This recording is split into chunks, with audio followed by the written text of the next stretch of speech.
দর্শক, এই মুহূর্তে কিন্তু উত্তাল পৌর সচিবালয় প্রাঙ্গণ। ইতিমধ্যে আমরা দেখেছি যে শিক্ষার্থীরা তারা কিন্তু গেট ভেঙে সচিবালয়ের ভিতরে কিন্তু তারা প্রবেশ করেছে এবং আমরা এখনো দেখছি যে ভেতর থেকে পুলিশ কিন্তু অ্যাকশনে গিয়েছেন এবং পুলিশ অ্যাকশনে যাওয়ার পর কিন্তু আসলে শিক্ষার্থীরা কিন্তু আসলে বের হয়ে যাচ্ছেন, অর্থাৎ দফায় দফায় শিক্ষার্থী এবং পুলিশ। আমরা দেখছি যে একজন শিক্ষার্থী আহত অবস্থায় সচিবালয়ের ভেতর থেকে কিন্তু বের হয়েছে। দর্শক, আপনারা দেখছেন যে আহত অবস্থায় সচিবালয়ের ভেতর থেকে কিন্তু একজন শিক্ষার্থী বের হয়েছেন। আপনাদের দেখাতে চাই,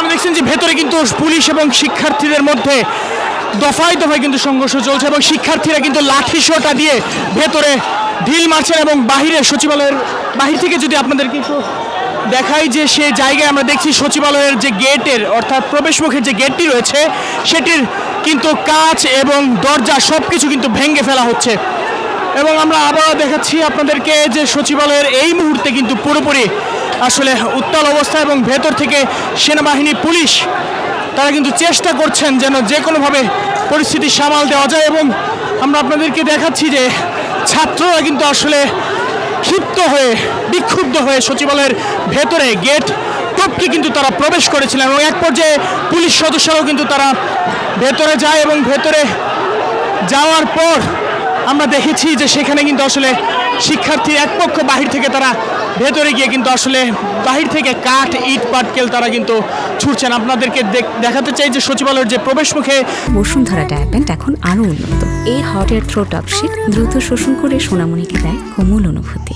জানালার যে কাঁচগুলো আছে সেগুলো কিন্তু ভেঙে ফেলা হচ্ছে, পাশাপাশি সচিবালয়ের সামনে বিভিন্ন স্মৃতিচারণের যে ব্যানার পোস্টার ছিল সেগুলো কিন্তু আসলে তারা খুলে ফেলে দিয়েছেন। অর্থাৎ এক প্রকার পুরো সচিবালয় প্রাঙ্গণ কিন্তু আসলে উত্তপ্ত অবস্থা। পুলিশের পক্ষ থেকে আইন শৃঙ্খলা বাহিনীর একদল সদস্য তারা ভেতরে গিয়েছিলেন পরিস্থিতি শান্ত করার জন্য, কিন্তু সেখানেও কিন্তু আসলে কোনোভাবেই পরিস্থিতি এখন পর্যন্ত শান্ত করা যাচ্ছে না। অর্থাৎ পুরো সচিবালয় প্রাঙ্গণে আসলে শিক্ষার্থীরা এখনও বাহির থেকে তারা কিন্তু বিভিন্নভাবে কাঠ থেকে শুরু করে তারা ভেতরে ঢিল ছুটছেন এবং পুলিশও কিন্তু ভেতর থেকে লাঠিচার্জ করছেন। অর্থাৎ এখনও সচিবালয়ে আবার আপনারা দেখছেন যে ছাত্ররা কিন্তু তেড়ে যাচ্ছেন এবং তারা বিক্ষুব্ধ হয়ে সচিবালয়ের ভেতরে এখনও ঢোকার প্রবেশ করছেন। আপনাদেরকে জানিয়ে রাখতে চাই যে এইচএসসি পরীক্ষার যে রেজাল্ট, এইচএসসি পরীক্ষার যে বিষয় যেটা নিয়ে আসলে গতকালকে ঘোষণা দিয়েছে রাত 3টার সময়, সেই বিষয়ে কিন্তু আসলে মূলত উত্তপ্ত হয়ে পড়েছিলেন, যার কারণে আমরা এখন দেখছি আজকে দুপুর থেকে শিক্ষার্থীরা মূলত কিন্তু তারা এখানে আন্দোলন চালিয়ে যাচ্ছেন এবং